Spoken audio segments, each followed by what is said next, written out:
اللہ و رسول کی نافرمانیوں کی وجہ سے جو تکلیفیں اور مصیبتیں آتی ہیں بالکل ظاہر ہیں، چاہے کوئی سمجھے یا نہ سمجھے۔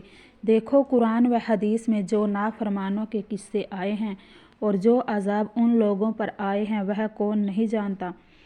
کیوں صاحبو، وہ کیا چیز تھی جس نے شیطان کو جنت سے نکلوایا، دوزخی بنایا اور لعنت کا توق گلے میں ڈلوایا؟ اللہ تعالیٰ کی دوری حصے میں آئی، کفر و شرک، مکر و فریب حصے میں آیا۔ وہ کیا چیز تھی جس نے حضرت نوح علیہ السلام کی امت کو پانی کے طوفان میں غرق کروایا؟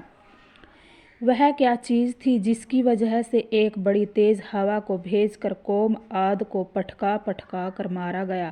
وہ کیا چیز تھی جس کی وجہ سے حضرت شعیب علیہ السلام کی امت پر بادلوں کی صورت میں عذاب آیا اور اس نے ان سے آگ برسی اور ان کو جلا کر راکھ بنایا گیا؟ وہ کیا چیز تھی جس نے فرعون اور اس کے ساتھیوں کو دریائے نیل میں ڈبویا؟ وہ کیا چیز تھی جس نے قارون کو اور اس کی دولت، گھر بار، سب سامان کو اس کے ساتھ زمین میں دھنسوایا؟ وہ کیا چیز تھی جس کی وجہ سے نمرود پر ایک مچھر مقرر کیا گیا اور دماغ کی پٹائی ہوتے ہوئے دنیا سے ختم کر دیا گیا؟ بتلائیے ان سزاؤں اور عذابوں کی وجہ سے سوائے اس کے اور کیا ہے کہ نافرمانی تھی؟ بس نافرمانی کی وجہ سے ان کو دنیا میں بھی سزا ملی اور عالم برزخ یعنی مرنے کے بعد اور عالم آخرت کی سزا سر پر رہی۔ صاحبو، اللہ تعالیٰ نے قرآن مجید میں یہ قصے بیان فرما کر سزا کی وجہ بھی بیان فرمائی ہے کہ وَمَا كَانَ اللَّهُ لِيَظْلِمَهُمْ وَلَٰكِنْ كَانُوا أَنفُسَهُمْ يَظْلِمُونَ، یعنی اللہ تعالیٰ ایسے نہیں ہے کہ ان پر ظلم کرتے، لیکن وہ تو خود ہی اپنی جانوں پر نافرمانی کر کے ظلم کرتے تھے۔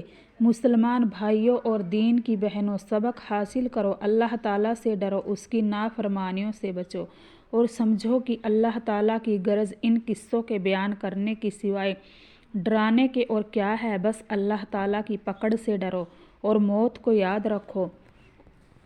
غرق دریا میں گناہوں کے، بھلا تو رہے گا کب تلک مجھ کو بتا، گوشیزہ سے پن پہ غفلت نکال، جد امجد کا تو سن پھر مجھ سے حال۔ حضرت آدم جو دادا سب کے تھے اور خلیفہ تھے خدا کے، جان لے اور فرشتوں نے انہیں سجدہ کیا، دی خدا نے رہنے کی جنت میں جا۔ ایک گناہ کے کرتے ہی ان کو کہا مجرم و مذنب، نکل اب یہاں سے جا۔ ایک گناہ کے ساتھ آدم کو نکال، حق نے جنت سے دیا پھر دور ڈال۔ جو کرے سدا گناہ شام و سحر، کس طرح جنت میں ہو اس کا گزر۔ یہاں سے ہے تجھ کو جانا ایک دن، قبر میں ہوگا ٹھکانا ایک دن، منہ خدا کو ہے دکھانا ایک دن، اب نہ غفلت میں گوانا ایک دن۔ ایک دن مرنا ہے آخر موت ہے، کر لے جو کرنا ہے آخر موت ہے۔ السلام علیکم ورحمۃ اللہ وبرکاتہ۔